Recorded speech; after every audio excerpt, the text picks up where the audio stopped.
cuestionémonos si no es cruel que haya gente que no tenga agua corriente, que no tenga electricidad, que no tenga acceso a una computadora o que no tenga acceso a Internet.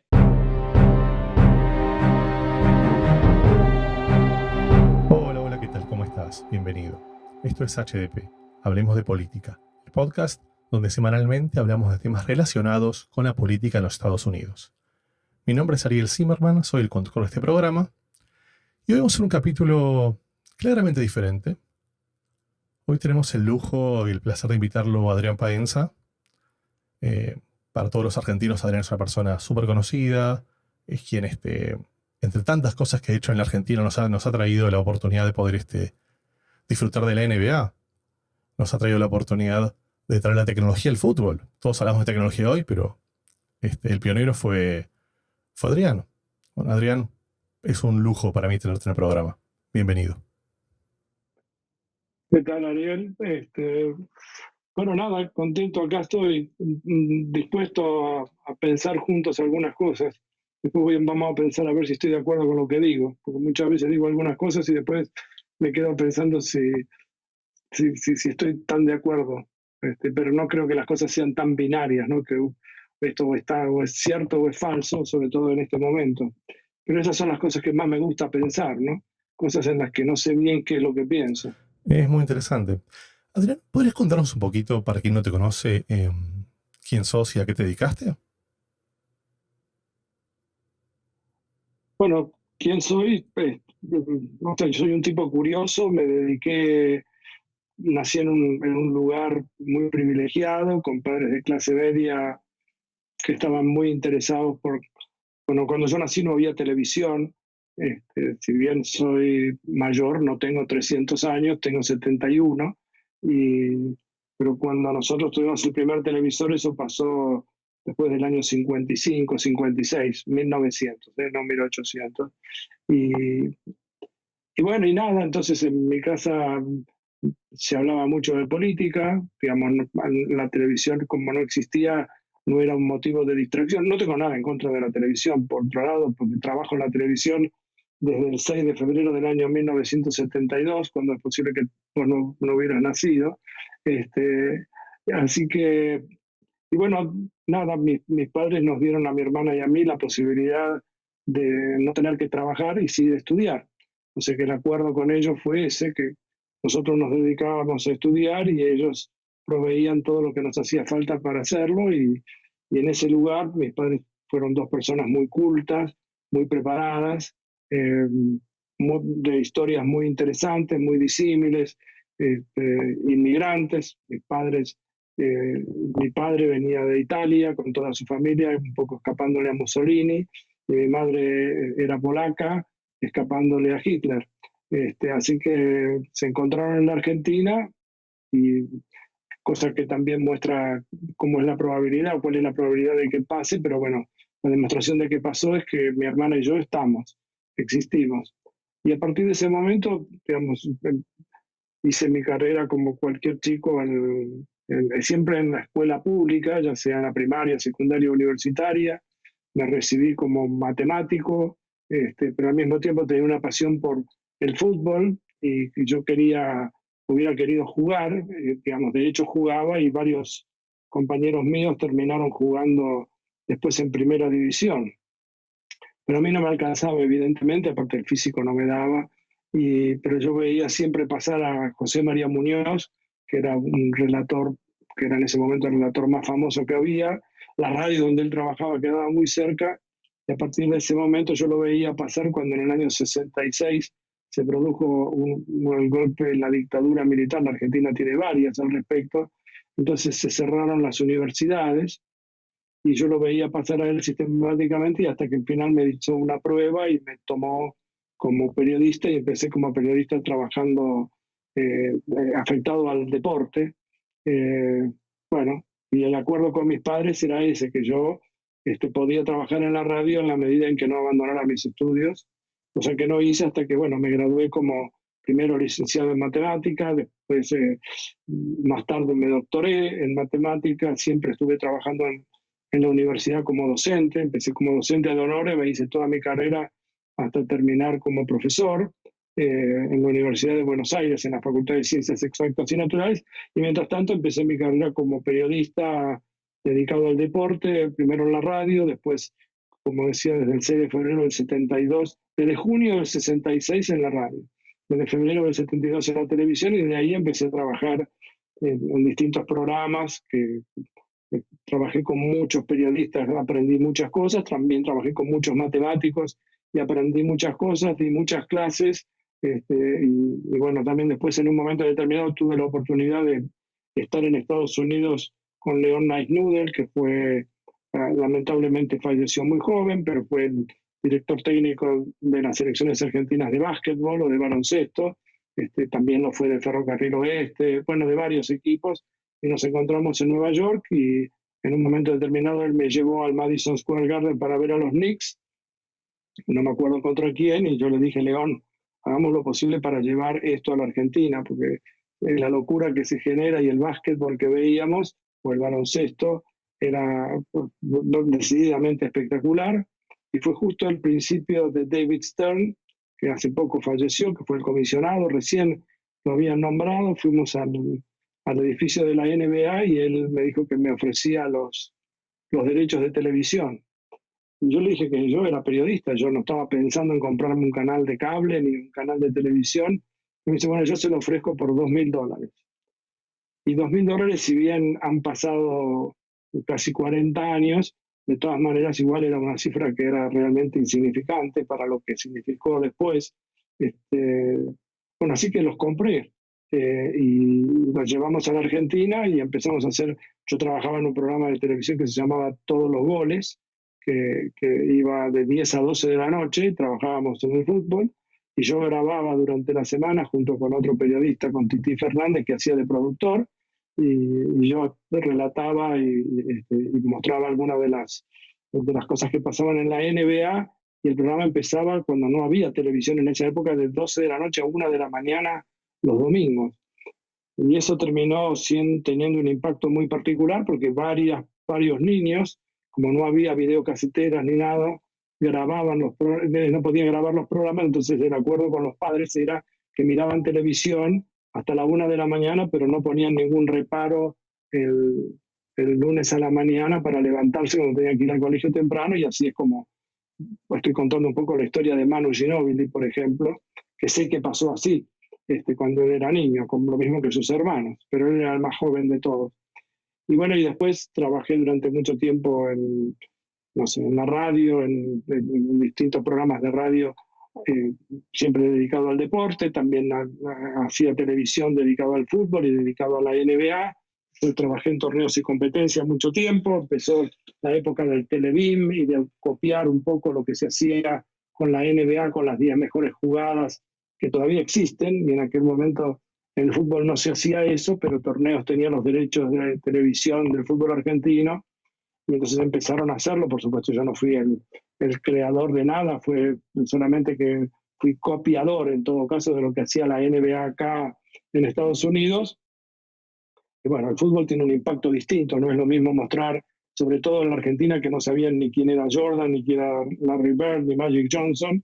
Y bueno, y ese programa yo me transformé sin querer en José NBA, hasta que después tuve una disputa, digamos, con la gente de Torneos, me fui y empecé a trabajar en programas de política, en particular en Día D, que era un programa muy famoso que conducía Jorge Lanata y que producía Claudio Martínez, que después se transformó no solamente en gran amigo, sino también en el productor de todos los programas de televisión que hice, pero yo en un momento determinado quería venir a trabajar, hice radio también dedicada a la política, que yo quería hacer una experiencia en Estados Unidos, y entonces cuando pensé en el año 2002, ahora dentro de poco se van a cumplir 21 años que vine a Estados Unidos, 20 años, no, 18 años, se cumplen ahora en diciembre, y bueno, y me instalé acá en Chicago, pero entonces Claudio me propuso hacer un programa de televisión. Le digo, bueno, hagamos un programa de televisión, pero que no signifique de que yo viva en la Argentina, porque quiero estar en Estados Unidos. Y bueno, me vine para acá y viajaba a la Argentina 2 o 3 veces por año, y empecé a hacer un programa que se llamaba Científicos en nuestra Argentina, y empezamos a difundir lo que se hacía en ciencia de nuestro país. y después me ofreció hacer un programa de matemática que se llamó Alterados por Pi. Científicos en nuestra Argentina lo hice durante 15 años, lo hicimos, porque lo hice, yo trabajé en él, trabajábamos 64 personas, así que era una cantidad de gente muy grande, recorría el país y lo dio vuelta al país 3 o 4 veces, registrando lo que sucedía en ciencia en la Argentina, y después Alterados por Pi lo hicimos 10 años, también lo mismo, recorriendo escuelas públicas en la Argentina y llevando problemas de matemática y etcétera. Y después me vine acá, pero mientras tanto seguí, me ofreció Diego Golombek y Carlos Díaz, me ofrecieron escribir libros de matemáticas, de divulgación, y así fue como empezó. Yo creí que esto no le iba a interesar a nadie, pero bueno, después el acuerdo fue que los libros se pudieran bajar gratuitamente por internet, y así pasó. Yo pensaba escribir uno solo, y bueno, y después ya escribí 18. Estoy escribiendo a un ritmo de uno por año, así que empecé también a escribir algunos libros para chicos, y bueno, y listo, se terminó el programa, porque ya con todo Bueno, esto. qué vida interesante, cuántas cosas que ha hecho. ¿Sabes que cuando usted menciona la NBA, lo que me viene a la mente es lo que me pasa a mí cuando tengo que contarles? Digamos, me gusta mucho el básquetbol, viviendo en este país, por supuesto, pero cuando hablo con mis amigos, sobre todo argentinos o latinoamericanos, o incluso europeos, y les cuento un poquito cómo funciona la NBA por dentro, lo que más llama la atención es, digamos, si nosotros nos pensamos cómo funciona el fútbol, vemos que la Liga Española tiene 2 equipos fuertes, la Liga Inglesa quizás son 5, 6, 8, pero por lo general, las ligas europeas o incluso la Liga Argentina, hay 2 o 3 equipos grandes que pelean y el resto, bueno, están ahí, a veces pelean más, menos, pero digamos, no son. La NBA tiene una particularidad, o incluso la NFL tiene la misma particularidad, que en un país en donde se habla de libre mercado, de libre competencia, digamos, teóricamente está mal visto, está una distribución equitativa.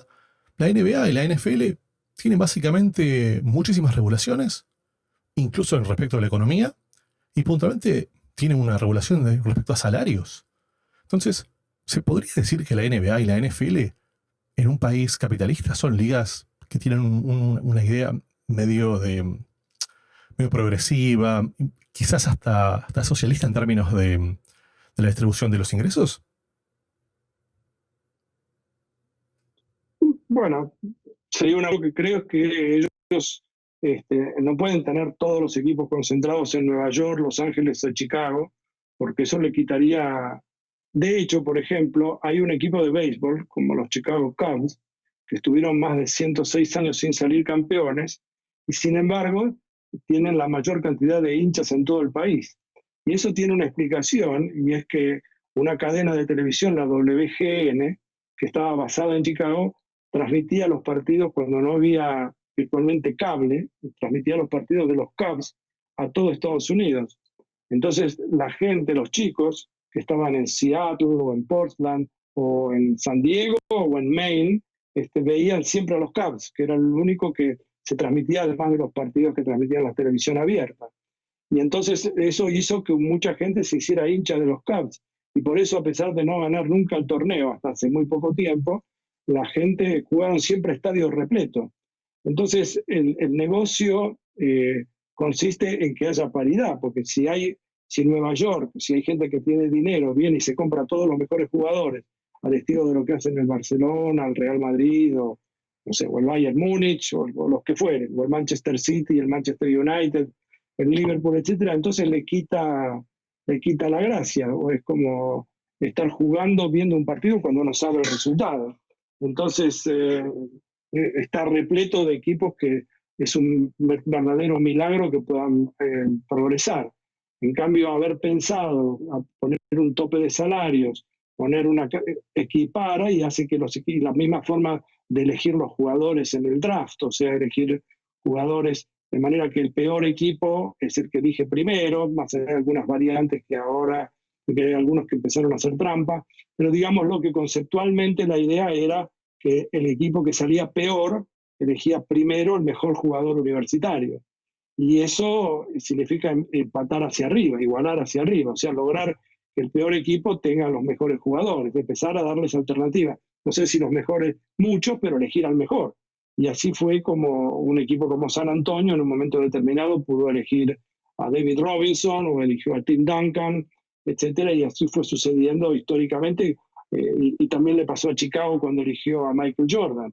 Qué sé yo, no, es notable que no lo hayan elegido primero porque estaba Hakeem Olajuwon y Portland. Bueno, Houston tenía la primera elección, pero no estuvo mal que eligieran a Hakeem. Nadie podía imaginarse en ese momento que iba a pasar lo que pasó con Jordan. El error lo cometió en todo caso Portland, que eligió a Sam Bowie, que era un pivot porque decía que tenía ocupada la posición de Jordan con Clyde Drexler. Pero bueno, esas son cosas. Pero para volver a la pregunta, entonces yo creo que capitalista como es, pensaron en un negocio que no está reducido. Eso permite que Denver hoy esté jugando junto con Los Ángeles, por ejemplo, y que Milwaukee, que es una ciudad pequeña, que dentro de los mercados es uno de los mercados más chicos, como Memphis o como el mismo Sacramento, y otros, qué sé yo, que tengan la oportunidad de poder competir. Denver puede competir porque, digamos, porque hay paridad de salario, porque si no sería imposible. Y para que Los Ángeles tuviera a LeBron James y a Anthony Davis, tuvo que entregar a todos los mejores jugadores que había elegido, jóvenes, mejores o no, como Lonzo Ball o Ingram, qué sé yo, o Hart, o sea que jugadores que tenía en su equipo que había elegido como segundo en el draft y todo, tuvo que entregar valor para poder hacerse de ellos. O Los Ángeles Clippers para poder tener a Paul George y al Kawhi Leonard, tuvieron que entregar selecciones en el draft. O sea, creo que no es una cosa casual. Y tampoco acá los equipos son los dueños. Hay un solo equipo en deporte profesional norteamericano que no tiene dueño, que son los Green Bay Packers. Después el resto, creo que en los 4 deportes profesionales importantes, el hockey, béisbol, básquetbol y fútbol, todos tienen dueños. Bueno, eso no pasa, y en Europa, por ejemplo en España, curiosamente el Barcelona y el Real Madrid no tienen dueños, sino que es al estilo de lo que sucede en Argentina o en Sudamérica, donde los equipos son los hinchas en teoría o los socios son los dueños, ¿no? Así que, no sé, es un tema para explorar, para pensar, y yo estoy diciendo lo primero que se me ocurre. Bueno, es parte un poquito de la idea del podcast. Pensando un poquito también en la NBA, creo que Disney ha hecho, en general la NBA, la liga, ha hecho un trabajo fabuloso sobre el tema de la burbuja. A nivel sanitario no han habido casos. Realmente fue súper interesante. Incluso a nivel basquetbolístico, creo que el nivel que estamos viendo es espectacular. Pero a mí me llama la atención una cosa que puntualmente que sucedió con Disney. Este tema de la pandemia empezó en marzo, en Estados Unidos fuertemente, y en abril la corporación Disney decidió hacer un layoff, despedir a 100.000 personas, 100.000 trabajadores que estaban en Orlando, pero en el mismo mes, unos días después, decidió pagar los bonos a los ejecutivos y pagar dividendos a los accionistas. Y hay una particularidad que no sé si usted conoce, no tiene por qué conocerlo, pero Disney Disney en los parques, por un acuerdo que tiene histórico con el estado de la Florida, no paga impuestos locales. O sea, no paga state taxes. Entonces, yo me pregunto, una corporación como Disney, que no sé si hay muchas más grandes que ellas, decide despedir a empleados, digamos, los empleados más básicos, 100.000 empleados, 100.000 personas en la calle en el momento más complicado de la pandemia, pero no deja de pagar bonos, no deja de pagar dividendos, y el Estado no hace nada. ¿No cree que ahí hay una oportunidad para que el Estado intervenga y tome algún tipo de decisiones? Bueno, pero para eso Estados Unidos no debería ser un país capitalista. De hecho, la Argentina, por ejemplo, no puede despedir 100.000 personas porque les tiene que pagar. Y acá uno puede despedir, salvo que haya una causa explícita, uno puede despedir y se terminó, digamos, sin tener que pagar una compensación económica. En la Argentina, uno para poder despedir a un empleado sin causa tiene que pagarle un mes por año que trabajó, más otro tipo de compensaciones. Y lo que son las uniones de unions o los gremios son diferentes. Acá hay todavía, en ese sentido, una gran dependencia. Y eso se nota, ese sometimiento todavía se nota en la segregación.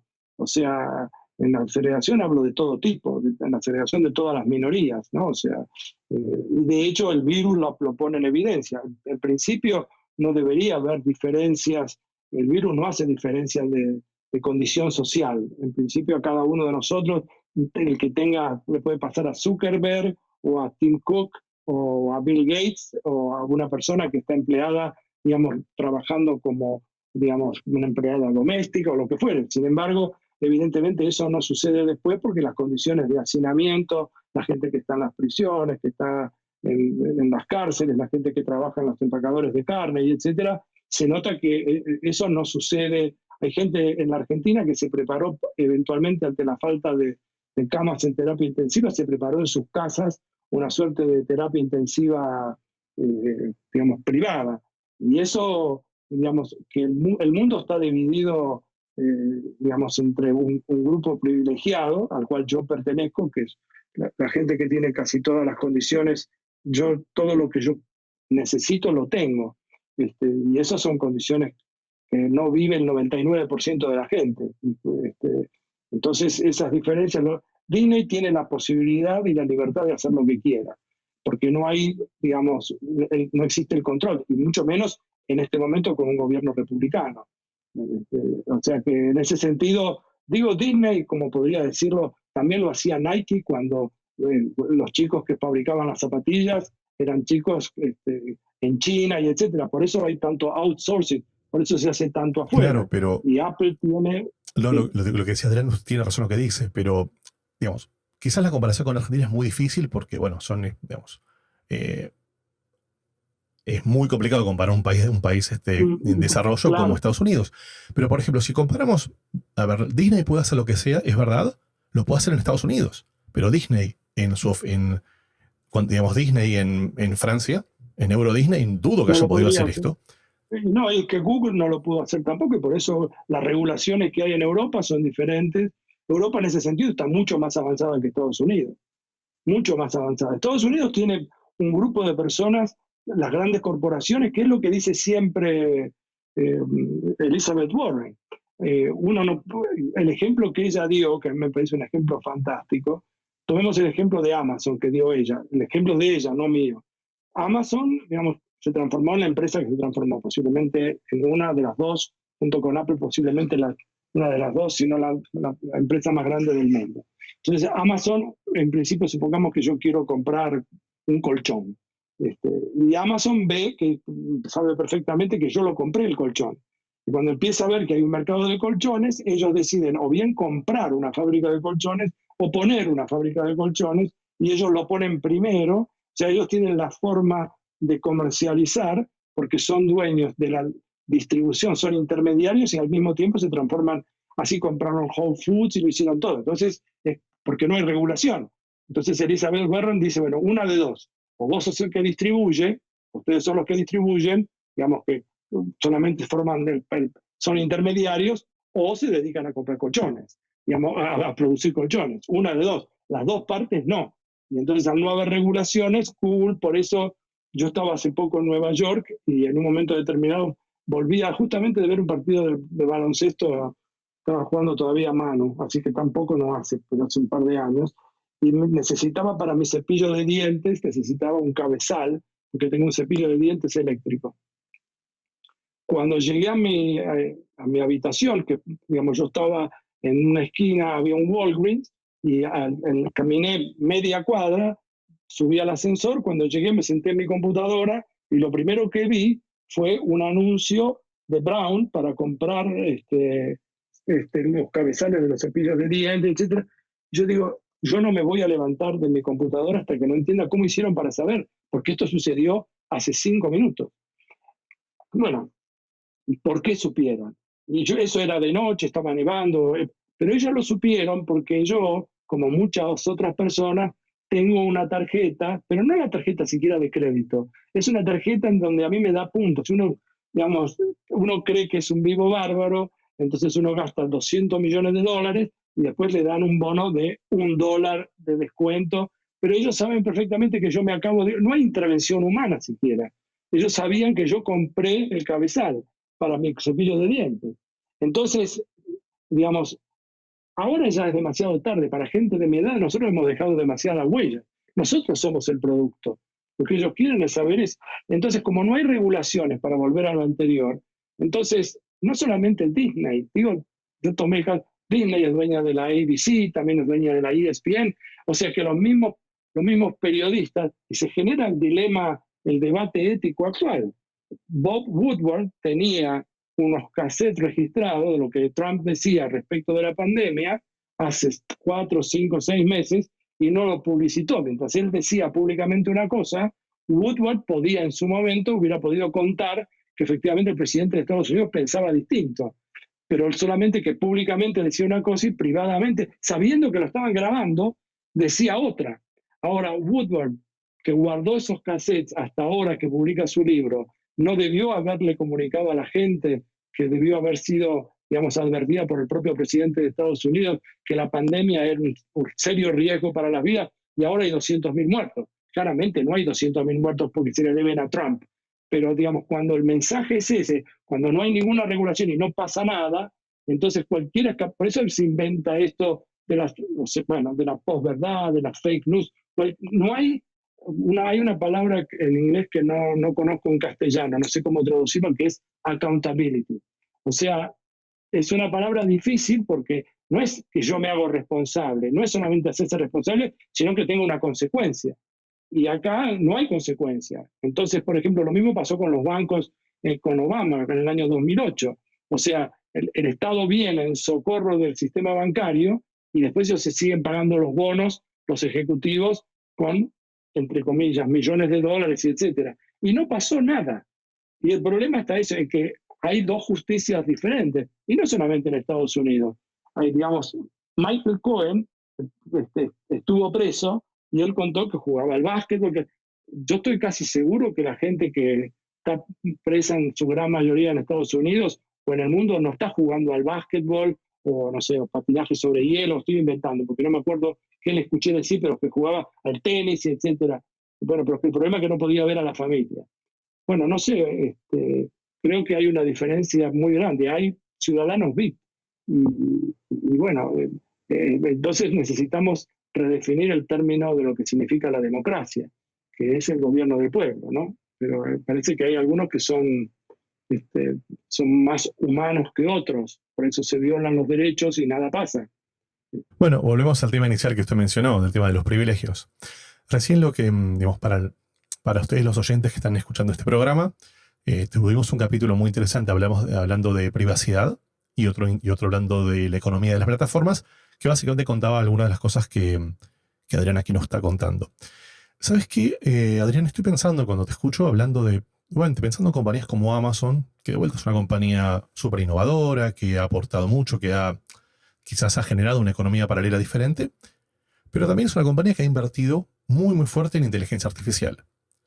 Y, a ver, usted como científico y como divulgador, obviamente que es súper interesante lo que se está pudiendo lograr con la inteligencia artificial.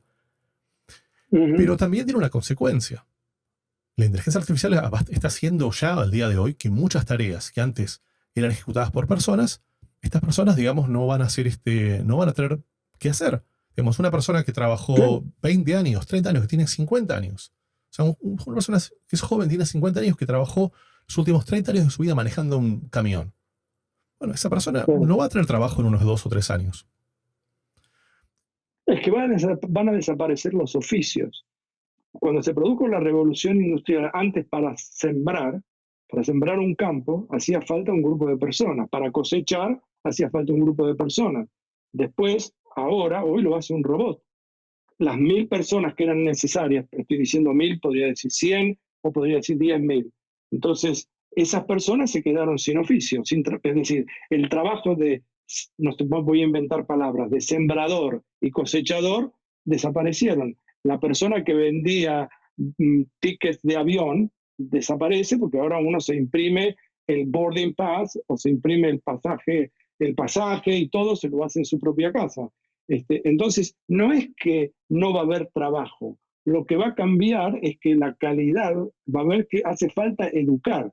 Hay que socializar el conocimiento. O sea, el conocimiento tiene que ser universal. La educación tiene que ser pública, gratuita, laica y obligatoria, y el Estado es el que tiene que subvencionar todo esto. Si esto no pasa, uno está cada vez separando más la brecha y estamos hablando de una esclavitud de manera diferente.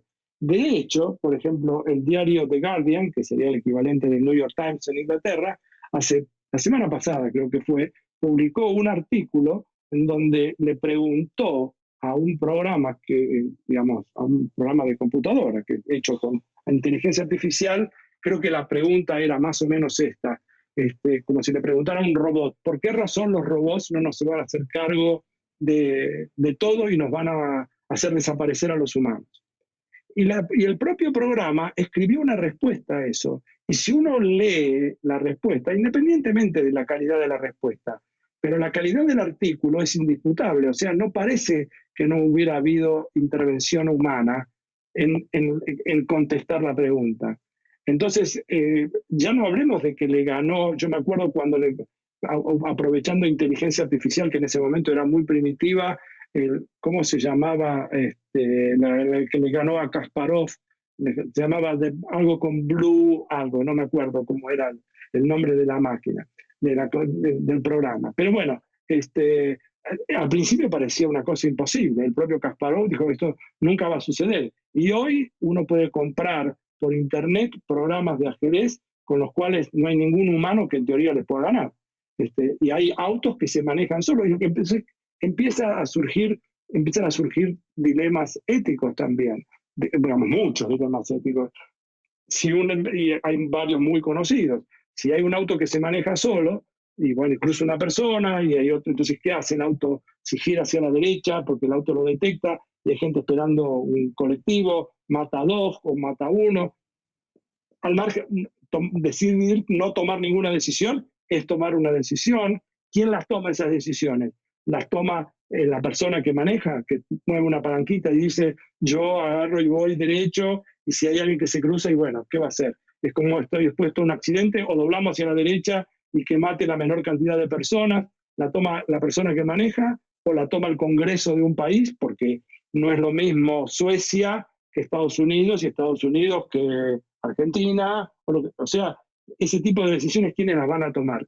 Esos son los temas de los cuales deberíamos discutir, más allá de la pandemia, que en este momento se llevó puesto todo, por razones obvias.